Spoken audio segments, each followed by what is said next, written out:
Hello. In this video, we are going to explore logistic modeling for a data set. I have China population here from 1950 to 2015. The increment is 5 years. For the convenience of modeling and calculation, I transform the years into periods. I set 1915 as my initial period, denoted as 0. I choose these two columns, insert, scatter.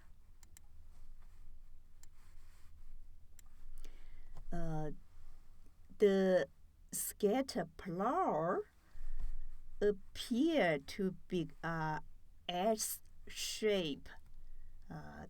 We know that logistic model has a bell shape graph, so we are going to try to use logistic model to fit this data. Actually, you need to learn some calculus or differential equation to use logistic model. But here, I am going to give you a simple way to apply logistic model and without learning calculus or differential equation. Because the basic mechanism for logistic model is growth rate has a negative linear relationship with population. Let's check this statement on our real data. We calculate the growth rate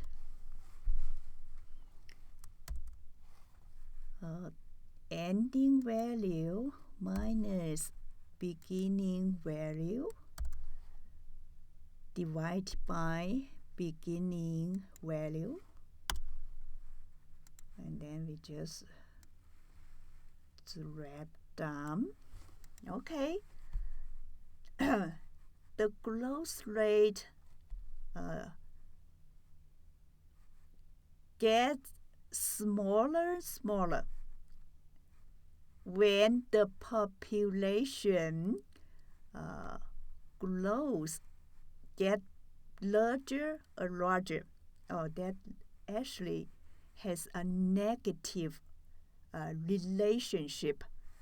But is it a linear relationship fit these two columns of data? We need to visualize it. And we choose these data and insert scatter plot. Okay, we got this data and looks pretty negative relationship. Okay, we use a linear model to fit this data. Action line, linear, display equation, display all square.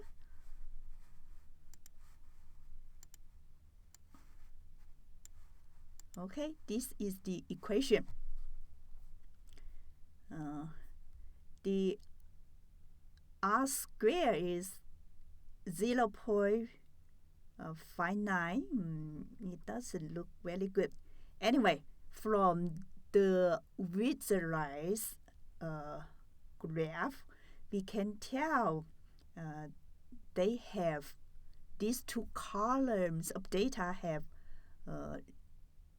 barely have linear relation, negative linear relation. So we can get A and B from this equation. But in order to get a more accurate coefficient, we need to run a formal regression to get the coefficients, because accept automatically set this coefficient as an integer.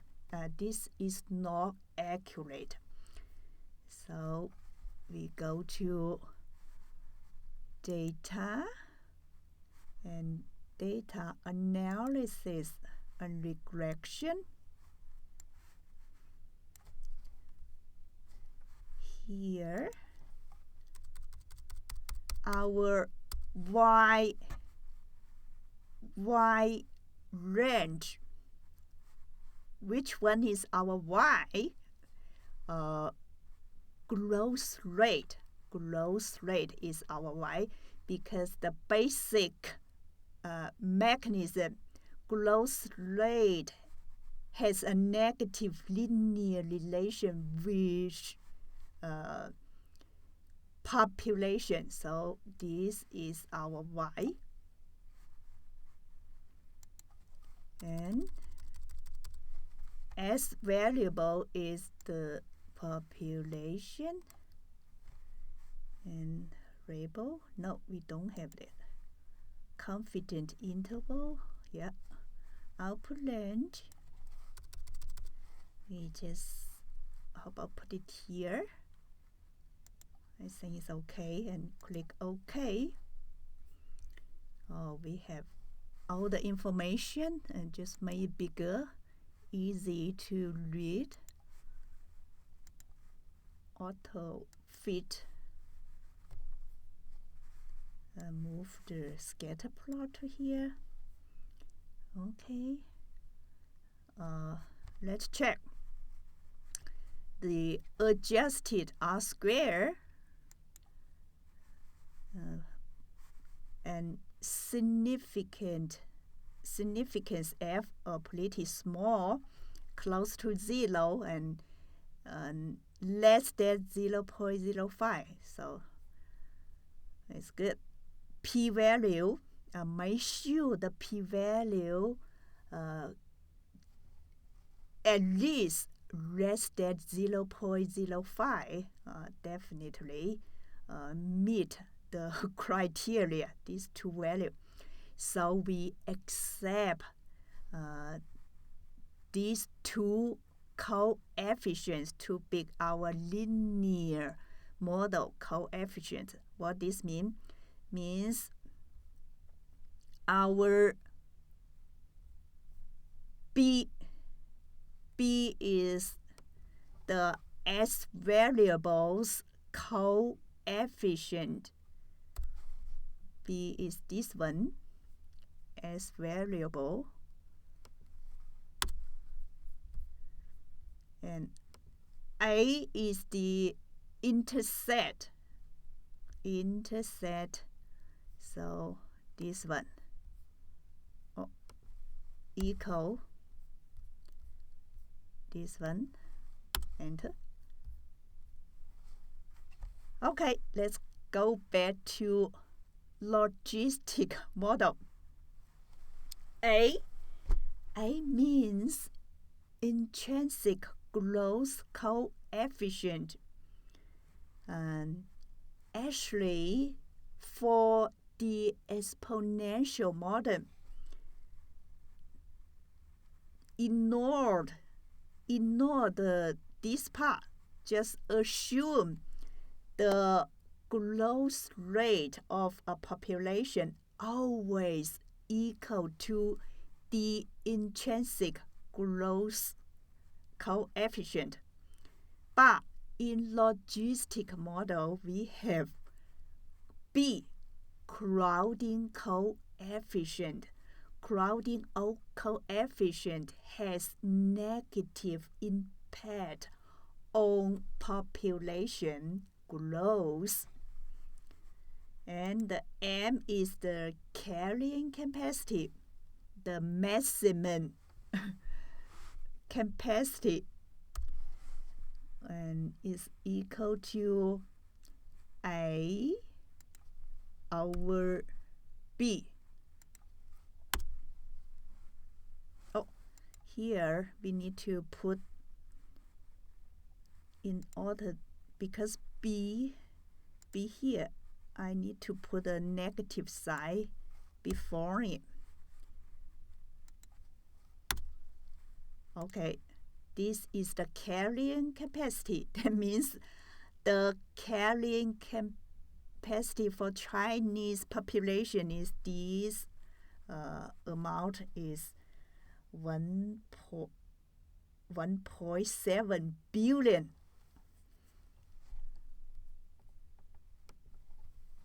And the K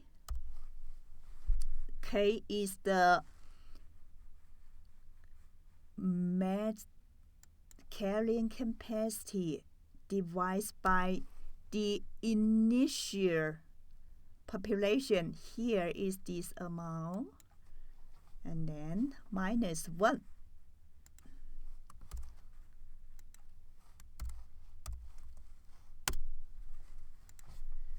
Now we have all the parameter for logistic model. We can use this model to make prediction. For example, I want to predict what is the population in China in 2020. Just substitute these values into the equation here.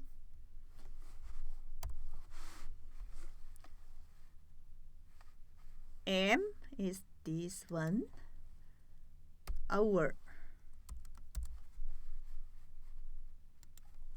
1 plus K is this value times E in Excel is ESP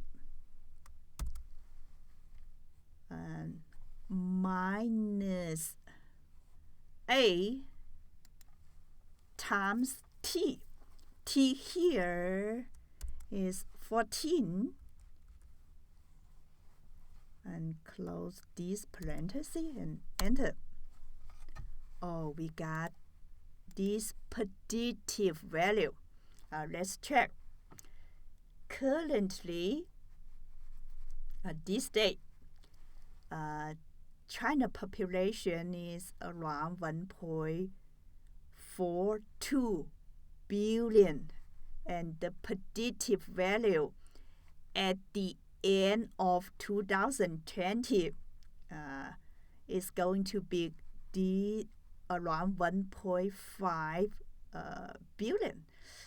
Looks pretty likely. And we actually can calculate our predictive value. We just copy this, copy to here, paste.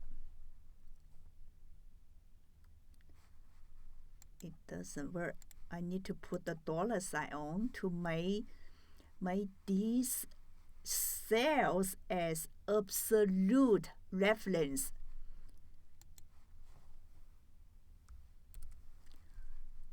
Absolute reference.